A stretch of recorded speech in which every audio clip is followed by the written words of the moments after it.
When the World War II was fought, it was said that it would be the war that ends all wars. But after the World War, we have seen many wars of a smaller scale, much more confined to different places in geography, but killing many people and causing chaos throughout the world. It must be noted that when the World War was fought, it was fundamentally an ethnic war within Europe, but the rest of the world was grafted into it. And the continent of Africa was no exception. The continent of Africa found herself in that situation because most of her people had been colonized and they participated in the war and they became part of the war and part of a new world order. Today, the creation of the United Nations notwithstanding, the United Nations having been created in 1945 in San Francisco, the United States of America, to be the body that will ensure that the world negotiates itself out of conflict. But that has not happened. In 1948, the world once again sat in Paris, France, to give birth to the Universal Declaration of Human Rights. It can't be argued that human rights have injected some kind of decency into human affairs, but that too has had its ups and downs. Once again, a year later, in 1949, in Geneva, Switzerland, the world sat down to bring into being what is called the law of war, to ensure that even in circumstances where war breaks out, it is prosecuted in a manner that is respectful of human beings and human affairs. But today, we find ourselves in a situation where the world is grappling with many issues which have affected peace. Conflict. In Europe, we have seen the breakup of the Soviet Union and the wars that took place thereafter. We saw the Spanish Civil War. In Asia, we saw the wars that took place in India immediately after independence between India and Pakistan. And in 1971, the war between Pakistan and Bangladesh. We have seen the Korean Wars of 1953.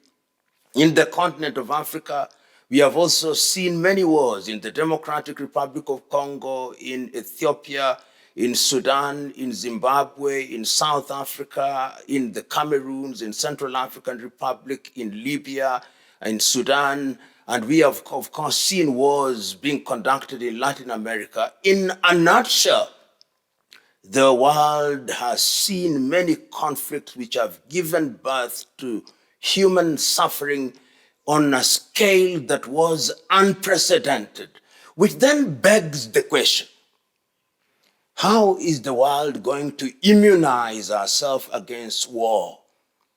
The question that must be asked, is the United Nations capable of ensuring that we do not have war?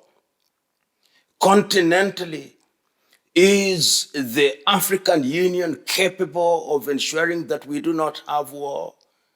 And the answer is that we find ourselves in a very sorry situation. And the net effect of these is that we are seeing human suffering in proportions that were not contemplated at any one time, with refugees moving within continent, within Europe, within Africa, within Latin America, within Asia.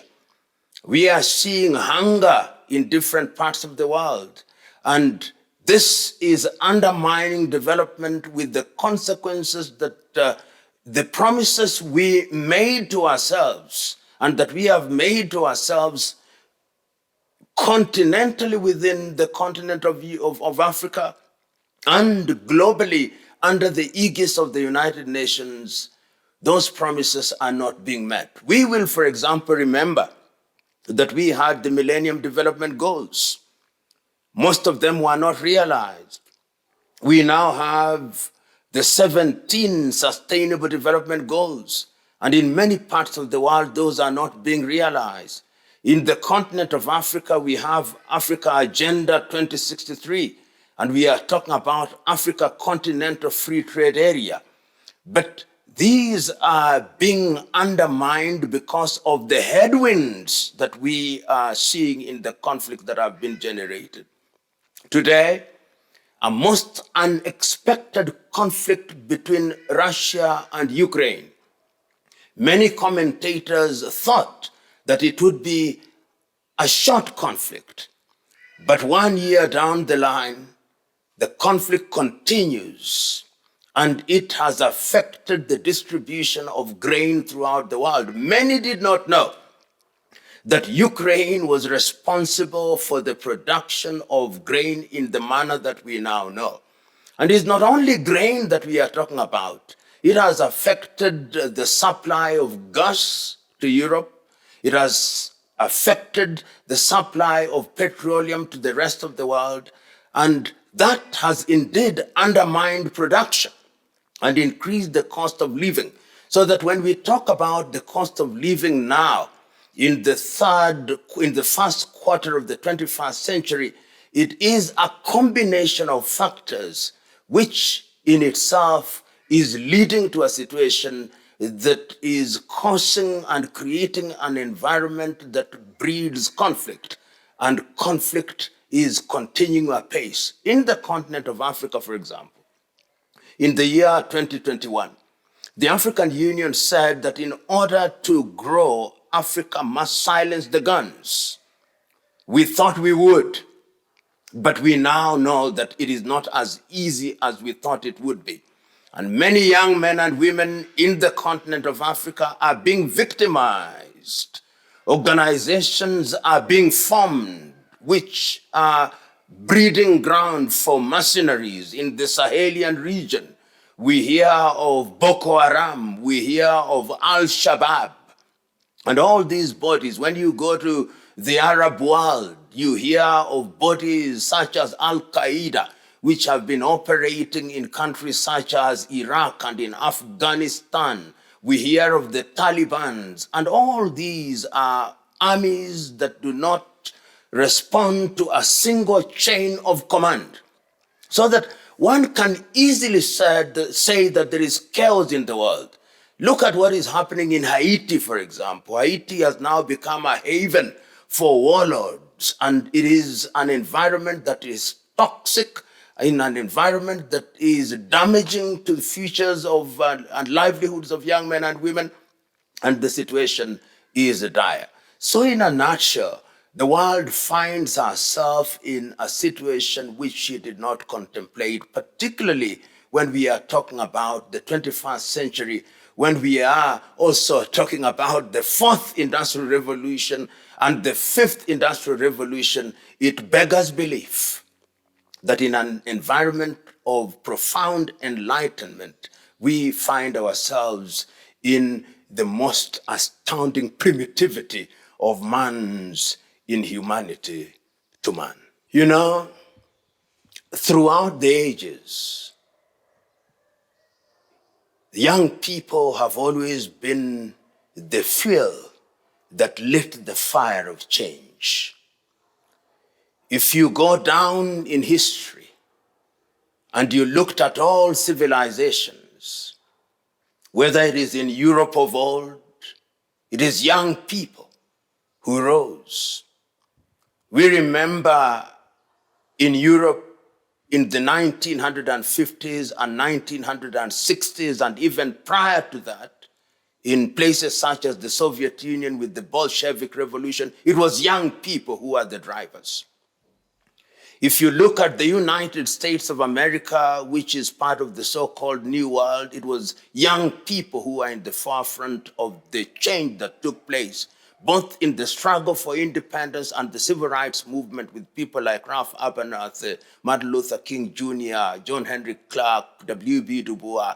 If you look at the Caribbean, it's people like Sylvester Williams and individuals such as Marcus Garvey who are pushing the Pan-African movement. And if you come to Latin America, you will find that it was younger people, people like Simon Bolivar, who was responsible for the changes that took place in Latin America, creating in Argentina, in Bolivia, young people.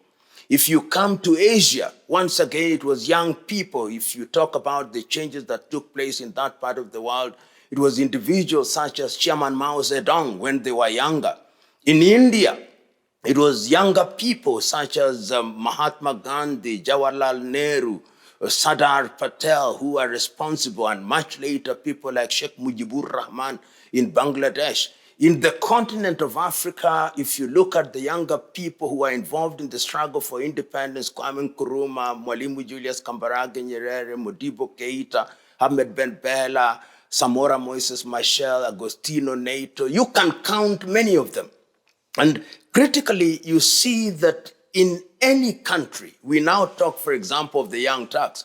Many people forget that it was in those days of Ataturk of Turkey that the Young Turks emerged and created what we now know as modern Turkey. In China, in Tiananmen Square, in Korea, the 1980s changes, in South Africa, the independence movement I've already talked about, but go to South Africa, the Sharpeville massacre, go to that same South Africa, the Soweto rebellions and all these. So young people have to recognize, particularly young people in the continent of Africa now, that if Africa is to know change, and this is not only applicable to young Africans, it's applicable to young Europeans, it is applicable to young Asians. It is the synergy that will be created amongst young people, the cohabitation of well-meaning efforts by young people that is going to change the world. And the world must change. Nobody is going to live in silos. The octogenarian politicians that we now have who are ruling the roost, the only way that we are going to remove them is by creating a network of young people throughout the world who are not going to be persuaded to do the right things out of racism, creed, religion, or ethnicity. And it can be done. The spirit that led to the creation of the United Nations in 1945 was a defying spirit. The spirit that led to the creation of the non-aligned movement when people in Yugoslavia such as Josip Broz Tito, Jawaharlal Nehru in India, and Gamal Abdel Nasser in the Arab world, and Kwame Nkrumah in Africa, when they met, they only said that there was one humanity. And I remember Robert Mangaliso Sobukwe saying in 1960, there is only one race, the human race. And that to me is what the younger people ought to be talking about going forward. Because if they take that path, then we can meaningfully expect that the wars we have, which are affecting the entire world, will then be a thing of the past. Today, nobody can afford to live in silos. And if you ever doubted that reality, see what happened with COVID. When it started in China, we thought that it would not go to the rest of the world, but it did. And who are responsible for it? Young people. Young people. And that's why I agree with Mwalimu Julius Nyerere when he said in 1967, the secret to development is having young men and women who are well brought up, young men and women who have vision, young men and women who are prepared to sacrifice to ensure that they create a sustainable environment for their generation and generations yet to be born. You know, I'm speaking at a time when the world is under no illusions. If anybody thought that the war in Ukraine was too remote, too alien, they now know better. They now know that the bread that is eaten in Egypt, they now know that the bread that is eaten in Garowe in Somalia, that the bread that is eaten in Nairobi, Kenya, is made out of grain from Ukraine. And that therefore you cannot ignore that war. We now know that when Russia and Ukraine are fighting, then it will affect the cost of fuel. And if it affects the cost of fuel, then it will affect the cost of commodities which we use on a daily basis. We now know that it will affect the world's supply chain, and the things that we take for granted will be disrupted. Therefore, we have a keen interest, and Africa must have a keen interest, and it gladdens my heart that the African Union has now decided to send a peace delegation to Moscow and to Kiev to talk to the leaders of the combating parties to bring peace. And I hope that Africa will begin to rise as a continent that can midwife peace, because peace is critical to African development in all its aspects, and history has demonstrated not once, not twice, but times without number that indeed the world is but a global village, and a war in what you think is geographically a distant land affects you in a very practical and real-time way. I've always held the view that when a house is on fire, you put out the fire. You don't try to determine who lit the fire in the first place. And we find ourselves in such a situation. And the question as to who is right and who is wrong depends on who you are talking to. If you talk to the Western world, and the Ukrainians, they hold the view that Russia is the aggressor, and they are therefore actually fighting this war. The reality of this war is that Russia is fighting the entire Western world. That is the reality. Many African countries quietly actually support Russia, and they support Russia out of historical reasons.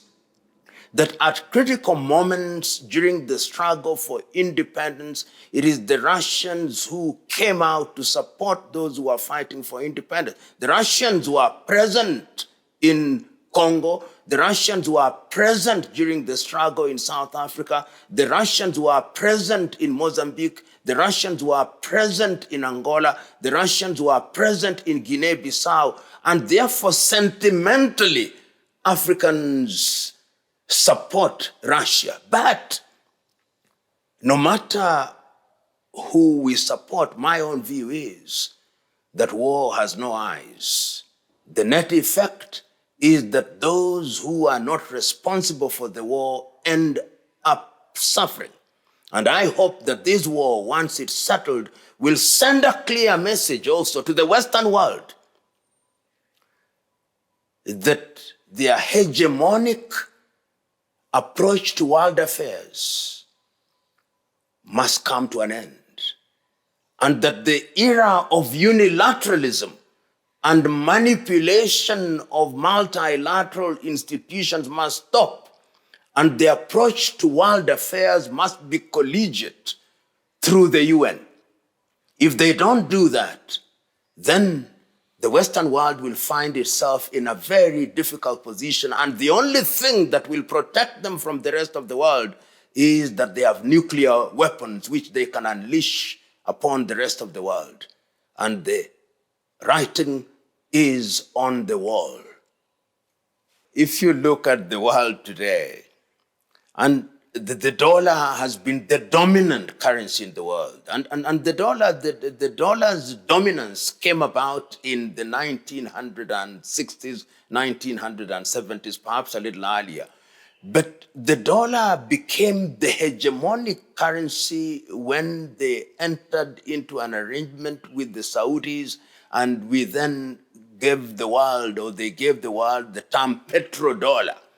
So that what then started happening is that the dollar was no longer backed by any gold. the dollar became a fiat currency during the Nixonian era. Oh, I'm saying era and era at the same time. It was an era and an era at the same time. And almost all transactions in the world are terminated in the dollar. And they have used the dollar as an instrument of political and economic control, and that is coupled with the use of institutions such as the IMF and the World Bank. And you remember, the World Bank and the IMF were created in Bretton Woods in New Hampshire in the United States in 1944 by American economists and British economists at that time as a way of finding funds and deploying funds for the rebuilding of Europe after the World War II. But when African countries became independent, we also found ourselves in that space. So when you hear people saying we want to de-dollarize, they are actually saying we want total independence. And total independence means economic emancipation. People are saying we have been manipulated for too long. We've been controlled for too long. The Americans can print dollars and deploy them anywhere in the world. And it is suggested that nearly 40% of the American dollars is actually circulating outside of the United States of America. So that even when America says that they are the most heavily indebted nation on earth, they are not. In fact, they can just print dollars and pay their debts. So this is a cry by the world that we want change, that freedom must mean that we are capable of trading at levels which are equal, that we can run our affairs without being dictated to. As I speak to you now, if you are in Nouakchott in Mauritania, and you want to send money to somebody in Abidjan in La Côte d'Ivoire, the correspondent bank will be in the United States of America or in Paris. How can that be allowed to happen? And then we talk about the sovereignty of the nation. I hear that cry, and I too am a warrior in that struggle. The warrior to de-dollarize and have a completely reconfigured architecture of the world economy. And that is why BRICS, which is now bringing together new countries that are emerging out of the domination of the United States of America, is beginning to make sense. China is in that arrangement. India is in that arrangement. Brazil is in that arrangement. Russia is in that arrangement. South Africa is in that arrangement. And let me tell you, in the next few years, you will see many countries coming into that arrangement with the sole purpose of ensuring that their economies are de-dollarized. And I want to say, part of the reason why you see our economies cannot grow as well and as robustly as they should is because they are shadow economies being controlled like marionettes from Washington, London, Paris, Brussels, and those Western countries. The conflicts that we see, particularly the Russia-Ukraine war, if not stopped, has the potential of spreading to the rest of the world. Remember that the combatants in this particular war are Western European countries and Russia. And all these countries have military bases in the continent of Africa. And if one mistake is made and it degenerates into a nuclear war, nobody will be spared. And indeed, that is the reason why the African Union and African leaders have now said we can no longer afford the luxury of sitting back. We must come into the forefront and send a peace mission. They realize, as we say in Kiswahili, if your neighbor is having a haircut, you must also take water and put it on your hair, because it is your hair that is next online. And I hope that the African initiative will succeed, because if it does, it will do a number of things. One, it will, number one, demonstrate that Africa is capable of midwifing peace processes. Number two, it will be a message to the Western world that they can no longer dictate to the world what the world needs to do. Number three, it will force the international community through the agency of the United Nations Organization to renegotiate the character and composition of critical institutions of the UN going forward. Also, as it is now, the UN is a body that functions at the behest of the Western world, and others are mere participants playing what sometimes in English may be called the gooseberry, as an unwanted third parties in the entire arrangement. That is why you see international institutions such as the ICC, institutions that sometimes are deployed to deal with those whom America or the British or Europe do not like to operate in a particular way. So I look forward to the quick end of this war, that we start a healing period which is defined by rapprochement.